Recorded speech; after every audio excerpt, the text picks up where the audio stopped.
Thank you. So I'm going to give less of a paper than just a set of ideas, very preliminary research. And I'm going to ask Joe's question. You know, we all got in an office at QUB, Crawford, myself, and Joe, and we decided to do this workshop on gender and the millennium. And I immediately regretted it because it meant that I'd have to give a paper and I'd have to research a paper. My research is normally on Christian Zionists in Israel and Palestine, pilgrims, American Christian Zionists, many of which are charismatic Pentecostals. And I could have done a paper maybe on that. I'm glad I didn't because there's a leading expert here on them, and I would have embarrassed myself. But one thing I did notice is the miraculous occurrences tend to take place on these pilgrimage walks almost exclusively by women. And there's a kind of performance, a choreographed act. They're all very similar. The speaking in tongues, the being struck or seized by God. And there's a kind of performativity there. One, I think, if we're using Austin's terms, one that would be felicitous for almost exclusively, I think, for women, and almost emasculating perhaps for men. And I'm not certain about that, and perhaps Joy could talk about that later. Either way, so why is it then respected and celebrated for women and maybe not men?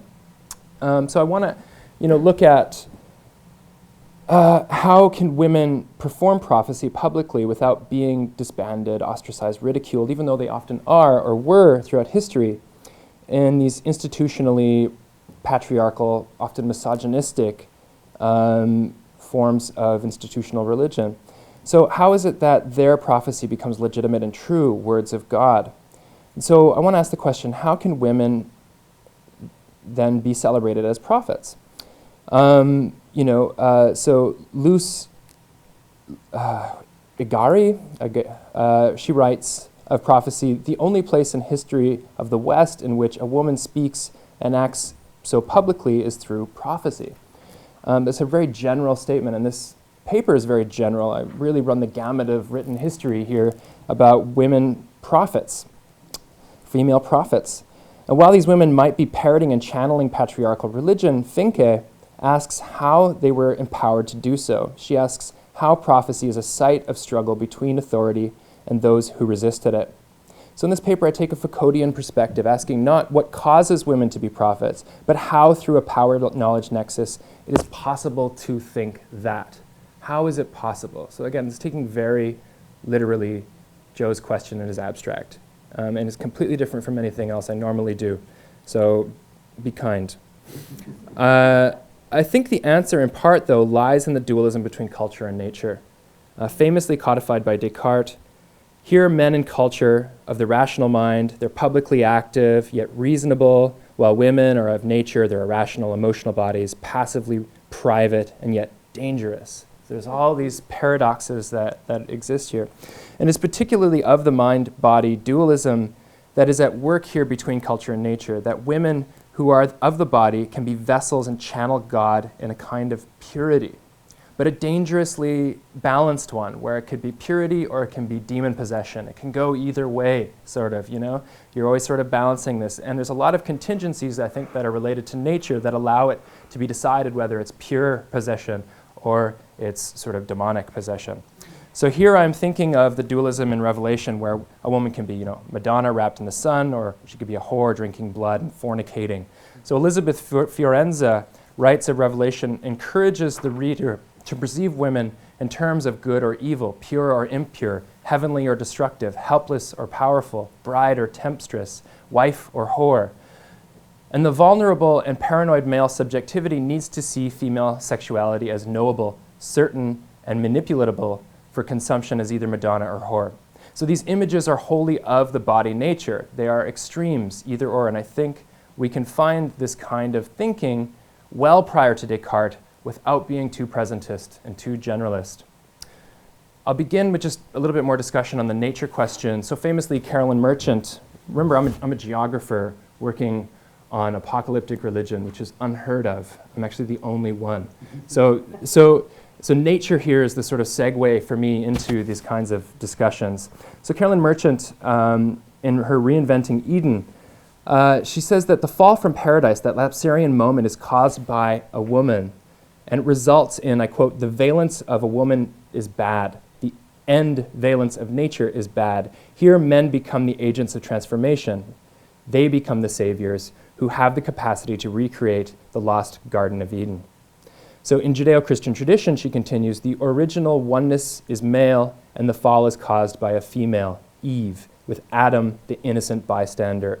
While fallen Adam becomes the inventor of the tools and technologies that will restore the garden, fallen Eve becomes the nature itself that must be tamed into submission. So nature here takes on three sort of meanings. One is the original Eve, that nature is virgin, it's pure, it's light, land that is either pristine or barren with potential for development. The second is it's a fallen Eve, where nature is disorderly and chaotic, a wilderness wasteland, a desert requiring improvement. It's dark, witch-like. The third is the mother Eve. Nature is an improved garden, a nurturing earth bearing fruit, a ripened ovary, maturity. So nature is female, male is agency. So this dualism is present from the outset, a biblical account that sees women as the cause of disorder and of being nature, both purity in nature, the virgin nature, and the chaotic nature. But how does this lead to prophecy? One of the answers, I think, is this link to virginity.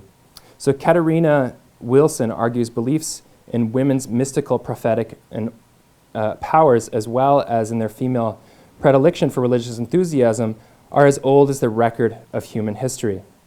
So the nexus of prophecy and virginity goes back to the oracles of Greco-Roman period.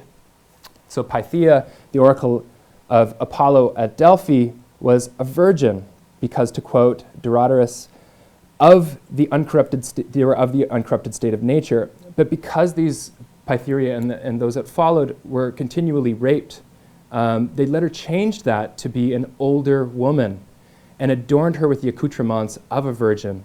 So similarly, Sibyl, a pagan prophetess of antiquity, was an aged woman, and as such, a functional virgin, right? So this is the idea, is that once you're of sort of past childbearing years, you become a functional virgin again. So A.D. Nock observes, so they're back to nature. So in virginity, you have this purity, you're sort of at one with nature, the good nature. After childbearing years, you're, again, a functional virgin, back to nature. So the ancients believed that numerous sacred functions could only be performed properly by one who is qualified for them by perfect continence. So virginity is associated to purity. I'm not going to have enough time to do all of this. So such prophecies were often recounted as a penetration by God of a priestess, an invading force, so that sexual purity was required for that kind of intervention. So again, this sort of pure nature. For early Christianity, the Holy Spirit could be received by anyone, and therefore it is not surprising that we encounter women. So Barbara Rosing writes, prophecy provided perhaps the most prominent mode in which women exercise leadership from the outset of the movements and continuing well into the 2nd century of the Common Era. So moving to the Bible, the prophet Anna in Luke 2:36, it says, had lived with her husband 7 years after her marriage, end quote. So 7 years after her virginity, conceivably she was then a functional virgin after her husband died, and because her womb had closed up. So in Acts 21:9, Luke says that the evangelist Philip had, I quote, 4 unmarried daughters who engaged in prophecy. Again, this virginity narrative. Joel 2:28-32, both sons and daughters received the Spirit, so it's a woman prophecy. And then Mary in Isaiah 8:3, I went to the prophetess. But interestingly, Croy and Connor argue that Luke refrains from calling Mary a prophet because of the reluctance to attribute the title of prophet to a woman in early Christianity. But Mary D'Angelo says that's not quite true. She thinks that the ancient prejudices toward Oriental religion and Judaism in particular, with magical and especially Greek-inspired practices among female adherents, was actually the reason. So thus, the association with women prophets, with virgins in particular, was seen as magical, and that's why he was hesitant to call Mary a prophetess. And it was considered pagan to associate prophecy with virginity. So in Acts 16:16, it is clear that he's familiar with Greek tradition, where it says that the young woman is possessed by the Greek Pythian spirit, right? And so he wants to get away from that. But then, in the 2nd, 3rd century, it would have been safer to make these associations again, so back to virginity and back to nature within Christianity. But at that particular time, it could be seen as heretical. So back to the body then, from virginity. Finke argues that linguistic empowerment was tied to ideas about the body in the medieval period. The mystic, writes Jacques Lacan, is by no means that which is not political. It is something serious, which few people teach us about, and most often, women. 13th century women were more likely than men to be spiritual leaders based on their mystical experiences. Petrov writes, I quote, a long quote, "Visions were a socially sanctioned activity that freed a woman from conventional female roles by identifying her as a genuine religious figure. They brought her the attention of others, giving her a public language she could use to teach and learn. Her visions gave her the strength to grow internally and to change the world, to build convents, found hospitals, preach, attack injustice and greed, even within the church," end quote. But why would the church encourage and tolerate women when they would undermine the authority, the patriarchal authority, where they would have found it disruptive? So in part because they represented a fleshy evil. They became, as bodies, they became a kind of scapegoat to purge the church itself of its bodily corruption. But Finke reminds us that the body nature is also harmonious, proportional, monumental, attempting to disembody spirituality that was only culturally representation. So women's bodies, though, were not seen as proportional, right? They were considered, and I'm quoting directly here, moist. They were orifices, they were porous, right? They were susceptible to evil spirits, and you had to be careful, and you had to be especially careful not to allow the mind of a woman to be too active and to take over the body itself. The body had to be uncorruptible. So this aproportionality marks the emotionalism so often attributed to female piety. Its so-called affective nature, as compared to the rationalistic nature of male piety, may be expressed through violence of the body, so tears, elaborate injuries, screams, howls. So for the female mystic, Finke argues, the only means of escaping her body was to indulge in an obsessive display of tears, tongues, and howls. The mystical experience was highly structured, and it was the church that had provided both structure and content because it controlled through various disciplines the bodies in religious communities. In other words, prophecy channeled through women was highly orchestrated, performed, and on male terms. So, as Finke concludes, the female mystic of the Middle Ages did not claim to speak in her own voice. I only have 5 minutes. Okay, because women could serve as ministerial functions within the church, they could claim no spiritual authority in and of themselves. Rather, the source of the mystic's inspiration was divine. She was merely a receptacle, an instrument of the divine will. So to move on, let's move a couple hundred years to the 17th century. Phyllis Mack's work on visionary women. So the traditional feminine cults of Mary at this point had been jettisoned. The traditional female qualities of humility, receptivity, emotionalism, and of course naturalism remained appropriate to express spiritual values. Spiritual nakedness was often a feminine virtue. So the damned soul was gendered in metaphors of nature, a beastly mother, a sow sprawling in mud with her piglets, while saved soul was a nursing mother, a bride eager for intimate union with a bridegroom. So women are both the good and bad of nature. The lady of great beauty, the mistress of rain and water, the giver of riches, the nurse of mankind, restraining the rage of goblins, writes Cornelius Agrippa. And just as easily the base nature or animality, women are like cursed dogs, writes John Webster in his White Devil. Civility keeps them tied all daytime, but they are let loose at midnight when they do most good and most mischief. Right? So this idea of good and evil. So Mack says that this is consistent across vigilant Puritans, complacent Anglicans, and ecstatic ranters in the 17th century. So the 17th century body for Puritans and Anglicans was spiritual. The body reflected texture, aroma, color, etc. I